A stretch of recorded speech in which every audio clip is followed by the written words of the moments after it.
Hi friends, welcome to my channel. എനിക്ക് പറയാനുണ്ട്. ഇന്ന് നമ്മൾ SCERT പാർട്ട് 5 ആണ് എടുക്കുന്നത്. SCERT പാർട്ട് 5-ൽ യൂറോപ്പ് പരിവർത്തന പാതയിൽ എന്ന ചാപ്റ്ററാണ് എടുക്കുന്നത്. അത് 7ാം ക്ലാസ്സിലെ ചാപ്റ്ററാണ്. 7ാം ക്ലാസ്സിലെ സോഷ്യൽ സയൻസിൻ്റെ 1ാമത്തെ ചാപ്റ്ററാണ്.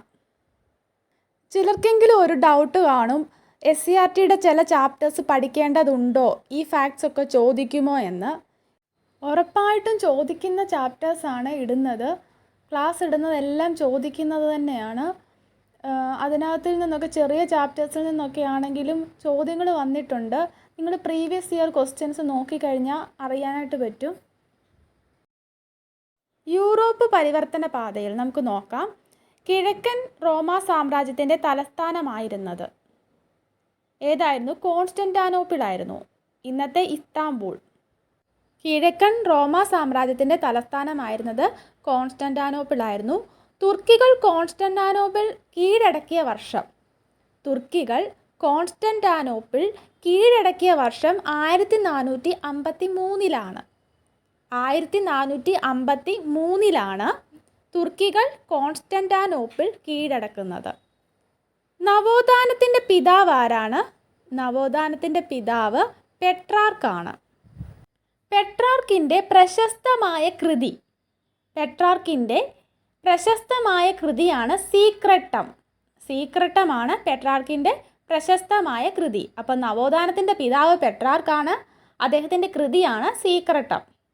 ഇനി നോക്കുന്നത് കുറച്ച് സാഹിത്യകാരന്മാരെയും അവരുടെ പുസ്തകങ്ങളെയുമാണ്. ഡിവൈൻ കോമഡി എന്ന പുസ്തകം ആരുടെയാണ്? ഡിവൈൻ കോമഡി ദാന്തെയുടെയാണ്. ഡിവൈൻ കോമഡി ദാന്തെ എഴുതിയ പുസ്തകമാണ്. ഇനി ഡെക്കാമറൻ കഥകളോ? ഡെക്കാമറൻ കഥകൾ ബൊക്കാച്ചിയോ എഴുതിയ പുസ്തകമാണ്. ഡോൺ ക്വിക്സോട്ട് ആരുടെയാണ്? സെർവാന്തയുടെയാണ്. ഡോൺ ക്വിക്സോട്ട് സെർവാന്തയുടെയാണ്. ഇൻ പ്രൈസ് ഓഫ് ഫോളി ആരുടെയാണ്? ഇറാസ്മസിൻ്റെയാണ്. ഇൻ പ്രൈസ് ഓഫ് ഫോളി ആരുടെയാണ്? ഇറാസ്മസിൻ്റെയാണ്. അപ്പോൾ ഇറാസ്മസിൻ്റെയാണ് ഇച്ചിരി വലിയ book, In Praise of Folly. Don Quixote ആരുടെയാണ്? സെർവാന്തെ. ഡെക്കാമറൻ കഥകൾ ആരുടെയാണ്? ഡെക്കാമറൻ കഥകൾ Boccaccio. Divine Comedy Dante.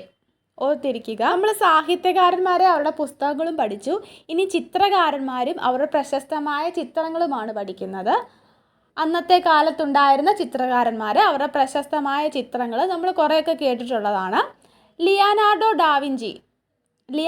Da Vinci അദ്ദേഹത്തിൻ്റെ പ്രശസ്തമായ ചിത്രങ്ങളാണ് മൊണാലിസ, അവസാനത്തെ അത്താഴം. അല്ലേ? അറിയാത്തവരായിട്ട് ആരുമില്ല. മൊണാലിസ, അവസാനത്തെ അത്താഴം ആരുടെയാണ്? ലിയോനാർഡോ ഡാവിഞ്ചിയുടെയാണ്. ഇനി മൈക്കലാഞ്ചലോയുടെയാണ് എന്ത്? അന്ത്യവിധി ആരുടെയാണ്? മൈക്കലാഞ്ചലോയുടെ ചിത്രമാണ് അന്ത്യവിധി. ഏതൻസിലെ വിദ്യാലയം ആരുടെ ചിത്രമാണ്? റാഫേലിൻ്റെയാണ്. ഏതൻസിലെ വിദ്യാലയം റാഫേലിൻ്റെയാണ്. അപ്പോൾ അന്ത്യവിധി മൈക്കലാഞ്ചലോ, മൊണാലിസ, അവസാനത്തെ അത്താഴം ആരുടെയാണ്? Leonardo da Vinci. ഏതൻസിലെ വിദ്യാലയം റാഫേൽ. ഇനി ലോറൻസോ ഗിബർട്ടി അദ്ദേഹത്തിൻ്റെ പ്രശസ്തമായ ചിത്രം ഫ്ലോറൻസിലെ ബാപ്റ്റിസ്റ്റ് പള്ളിയുടെ വാതിലാണ്. ഫ്ലോറൻസിലെ ബാപ്റ്റിസ്റ്റ് പള്ളിയുടെ വാതിലാണ് ലോറൻസോ ഗിബർട്ടിയുടെ പ്രശസ്തമായ ചിത്രം. ഗട്ടാമെലീത്ത ആരുടെ ചിത്രമാണ്? ഡൊനാട്ടലോയുടെ ചിത്രമാണ് ഗട്ടാമെലീത്ത. ഇനി സൗരയൂഥ സിദ്ധാന്തം ആവിഷ്കരിക്കുകയും സൂര്യനാണ് സൗരയൂഥത്തിൻ്റെ കേന്ദ്രം എന്ന് സ്ഥാപിക്കുകയും ചെയ്തത് ആരാണ്? കോപ്പർനിക്കസ് ആണ്. സൗരയൂഥ സിദ്ധാന്തം ആവിഷ്കരിക്കുകയും സൂര്യനാണ് സൗരയൂഥത്തിൻ്റെ കേന്ദ്രം എന്ന് സ്ഥാപിക്കുകയും ചെയ്തത് കോപ്പർനിക്കസ് ആണ്.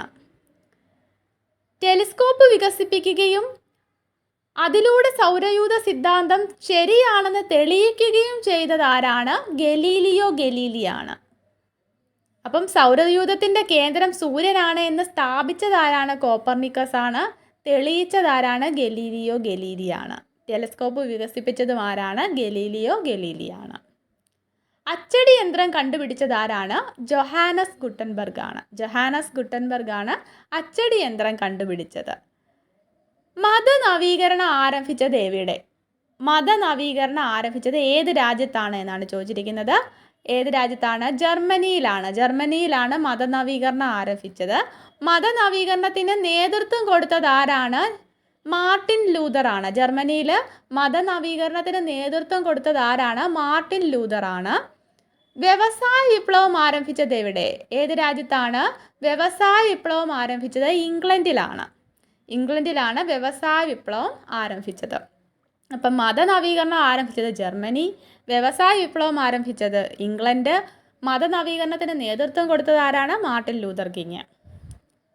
വ്യവസായ വിപ്ലവ കാലത്തെ കണ്ടുപിടുത്തവും ശാസ്ത്രജ്ഞന്മാരെയുമാണ് നമ്മളിനി നോക്കുന്നത്. വ്യവസായ വിപ്ലവം എവിടെയാണ്? ഏത് രാജ്യത്തായിരുന്നു? ഇംഗ്ലണ്ടിലാണ്. അപ്പം വ്യവസായ വിപ്ലവ കാലത്തെ കണ്ടുപിടുത്തവും ശാസ്ത്രജ്ഞന്മാരുമാണ് നമ്മൾ നോക്കുന്നത്. ഫ്ലൈയിങ് ഷട്ടിൽ ആരാണ് കണ്ടുപിടിച്ചത്? ജോൺ കെ ആണ്. സ്പിന്നിങ് ജെന്നി ആരാണ്? ജെയിംസ് ഹാർഗ്രീവ്സ് ആണ്. ആവിയന്ത്രം ജെയിംസ് വാട്ട് ആണ്. ലോക്കോമോട്ടീവ് ആരാണ് കണ്ടുപിടിച്ചത്? ജോർജ് സ്റ്റീവൻസൺ ആണ്. അപ്പോൾ 4 ഓർത്തിരിക്കുക. Flying shuttle John Kay, spinning jenny James Hargreaves, jenny James Hargreaves, അങ്ങനെ ഓർത്തിരിക്കുക. പിന്നെ ആവിയന്ത്രം, അത് മിക്കവർക്കും അറിയാവുന്നതായിരിക്കും, ജെയിംസ് വാട്ട്. പിന്നെന്താണ്? ലോക്കോമോട്ടീവ് ആരാണ്? ജോർജ് സ്റ്റീവൻസൺ ആണ്. ഓർത്തിരിക്കുക, പഠിച്ചു വെച്ചേക്കുക. വീഡിയോ ഉപകാരപ്പെട്ടെങ്കിൽ ലൈക്ക് ചെയ്യുക, ഷെയർ ചെയ്യുക. Thanks for watching.